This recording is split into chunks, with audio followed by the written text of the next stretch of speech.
Assalamualaikum warahmatullahi wabarakatuh. Perkenalkan, nama saya Zeta Mahardika. Nah, di sini saya akan memaparkan seminar proposal mengenai peran hedging behavior terhadap risk perception pada investor saham di Indonesia. Nah, saya juga dibimbing oleh pembimbing skrip saya yaitu Dr. Seta Ariwuri Caksana SPSI MPSI Psikolog dan pembimbing keduanya yaitu Dr. Bimo Wikantioso MPSI Psikolog. Oke, nah pertama kita masuk ke latar belakang. Nah, Gen Z adalah latar belakang masalahnya. Nah, Gen Z ini kan lahir di rentang 1997 sampai 2012.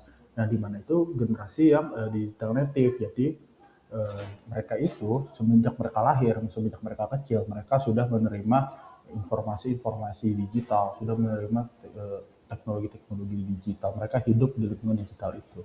Nah, menurut APJJ tahun 2024, tingkat penetrasi internet di Indonesia itu mencapai 79,5%, yang dimana artinya ada 200 juta orang Indonesia sudah terpapar internet. Nah,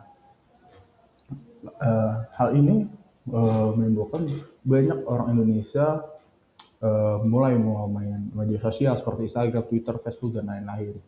Nah, disitulah muncul influencer ini. Nah, dari influencer itu muncul juga influencer yang membahas mengenai keuangan.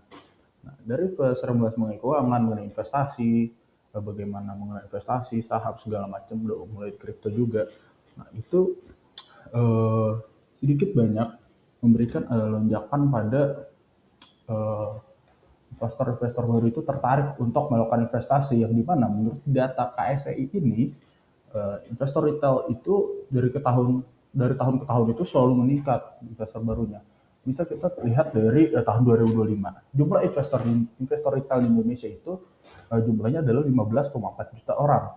Nah, di tahun 2026 ini jumlahnya itu meningkat signifikan, lebih dari 40%, dari 15 juta sampai ke 22 juta. Nah, yang dimana ini itu didominasi oleh investor muda dengan rentang usia di bawah atau sama dengan 30 tahun. Dia itu mendominasi lebih dari setengahnya, itu 56,15%. Nah, namun di balik antusiasme ini terdapat sebuah kerentanan psikologis nih. Jadi tingginya paparan media ini bisa memicu perilaku herd behavior atau perilaku ikutan. Nah, praktiknya perilaku ini itu dapat mendistorsi secara signifikan persepsi resiko para investor Gen Z ini. Nah, mengapa distorsi ini tuh bahaya? Nah, karena ini pada akhirnya itu menciptakan sebuah ilusi rasa aman.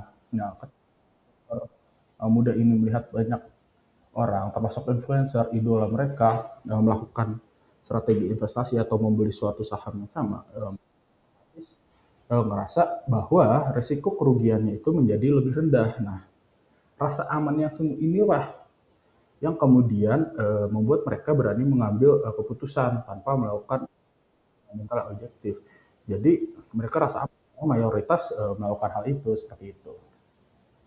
Nah, pertanyaan penelitian ini, nah, yang pertama, bagaimana tingkat herding behavior dan persepsi resiko pada investor saham Gen Z di Indonesia. Lalu yang kedua, bagaimana peran herding behavior dalam membentuk persepsi risiko pada investor saham generasi Z di Indonesia.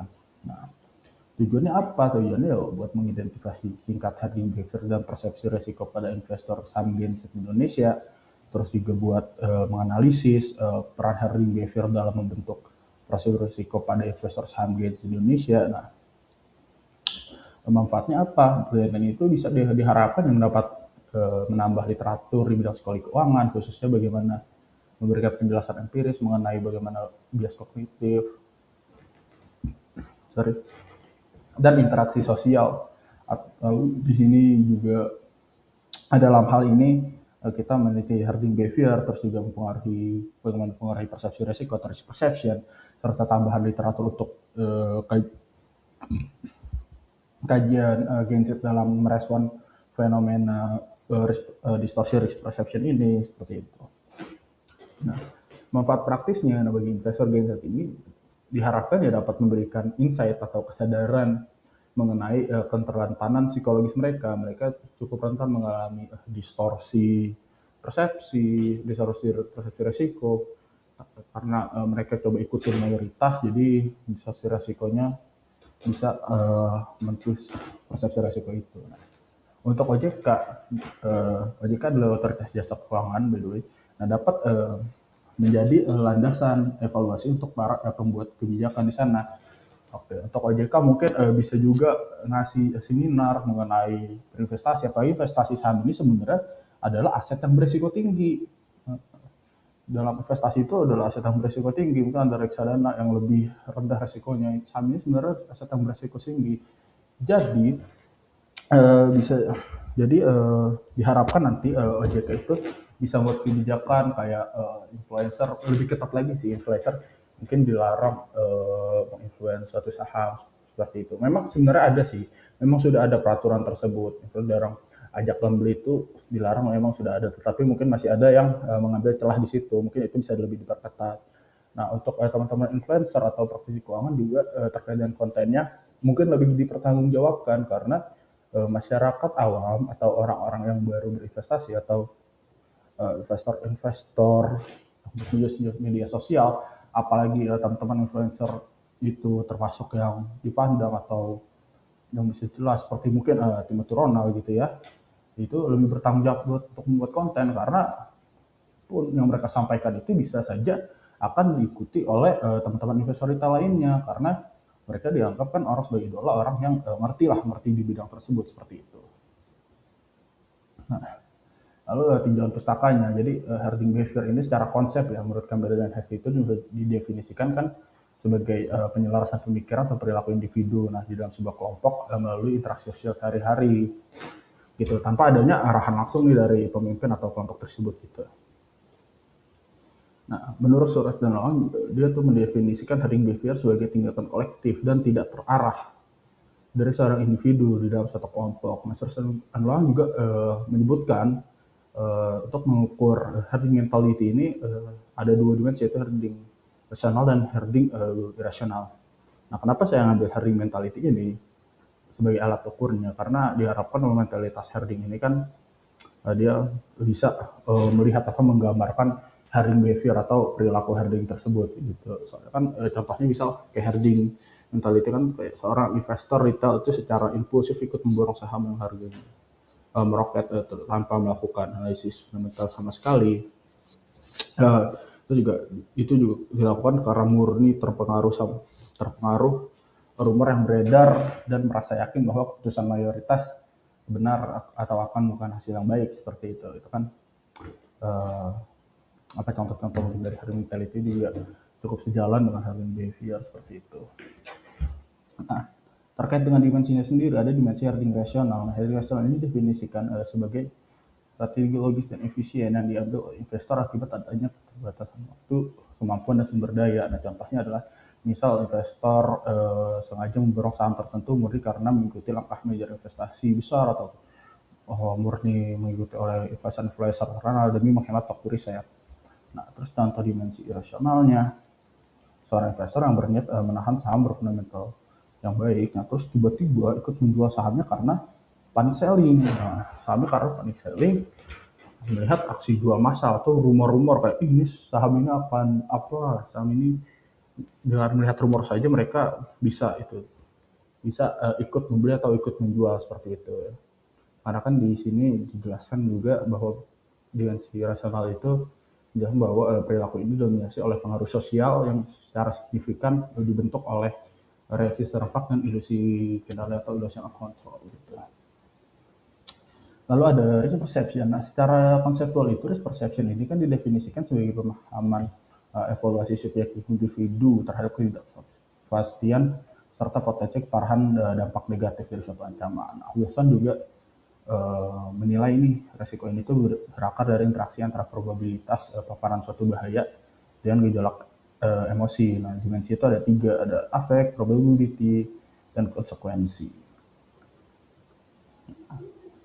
Nah, kerangka berpikirnya di sini saya buat ring behavior berpengaruh terhadap perception dengan hipotesis H0-nya tidak terdapat pengaruh yang signifikan antara ring behavior terhadap perception orientasi Z di Indonesia dan H1-nya terdapat pengaruh. Oke, terus di bagian metode penelitiannya ini menggunakan kuantitatif, pendekatan non eksperimental, event herding behavior, behavior perception, tanda pengambilan data interface sampling, kriteria WNI, besar genset, KTP, udah pernah investasi atau membeli saham jumlah sampai 100. Kenapa 100? Karena saya menggunakan rumus Nemeso. Kenapa menggunakan rumus Nemeso? Karena populasi investor genset ini sudah diketahui secara pasti, jadi saya menggunakan rumus Nemeso untuk mengetahui jumlah responden yang digunakan dan didapatkan nilai 96 dan dibulatkan menjadi 100. Jadi minimalnya jumlah sampel yang didapatkan adalah 100 responden seperti itu. Nah, instrumen penelitiannya adalah menggunakan skala herding mentality dari Searles and Loang yang sudah diadaptasi dan dilakukan expert judgment. Terus skala persepsinya dikembangkan oleh Wilson dan kawan-kawan tahun 2018 yang sudah diadaptasi dan dilakukan expert judgment. Nah, penelitian ini itu menggunakan metode statistik regresi linear. Nah, melalui regresi ini tuh kita bisa melihat nilai koefisien determinan R kuadratnya untuk mengetahui seberapa besar sih kontribusi herding behavior ini dalam menjelaskan variasi yang terjadi pada risk perception. Nah, hasil uji regresi ini juga menjadi dasar untuk membuat kesimpulan atau menarik kesimpulan apakah herding behavior itu berpengaruh secara signifikan terhadap risk perception atau tidak, seperti itu. Nah, saya juga udah ngelakuin pilot study kan buat kemarin untuk menguji validitas dan reliabilitasnya atau core-nya, terus digunakan di 30 responden sesuai dengan kriteria yang ada. Terus untuk prosedurnya saya ada validasi isi, expert judgment bersama Mas Eta, yaitu Dr. Seta Ariwuri Wicaksana selaku ahli psikologi yang berkompeten di bidang terkait. Terus juga ada saya juga melakukan uji statistik tentunya. Jadi data dari 30 responden itu saya analisis gunakan Jamovi, terus dianalisis validitas reliabilitasnya. Terus di sini hampir semuanya valid. Di sini ada tidak valid, satu di bawah 0,3 RLHD 1 menurut Azure. Jika item risk correlation di bawah 0,3 itu tidak valid. Oh ya, by the way di sini penelitiannya hanya fokus meneliti untuk herding mentality ini ya. Nah, jadi untuk rational herding, irrational herding kemungkinan akan dimasukkan ke dalam bagian diskusi seperti itu. Nah, untuk alat ukur untuk hasil uji reliabilitasnya menurut Sugiono kan di atas 0,7 itu kan sudah reliable. Jadi seluruh dimensi ini sudah reliable dan dapat digunakan. Oke, lalu untuk validitas dan item risk perception-nya, untuk dimensi afeksi ini seluruh itemnya valid, sudah di atas 0,3 semua. Terus probability di sini ada 2 item yang nggak valid, kemungkinan akan saya gugurkan juga bersama dengan item yang sebelumnya. Dan di LHD 1 juga kemungkinan akan saya gugurkan karena ini juga di bawah 0,3, justru ini jauh di bawah 0,3. Nah, di sini untuk dimensinya reliability-nya untuk dimensi efek ini di atas 0,7 tentu reliable. Terus probability ini tidak reliable, yang konsekuensi ini reliable di atas 0,7.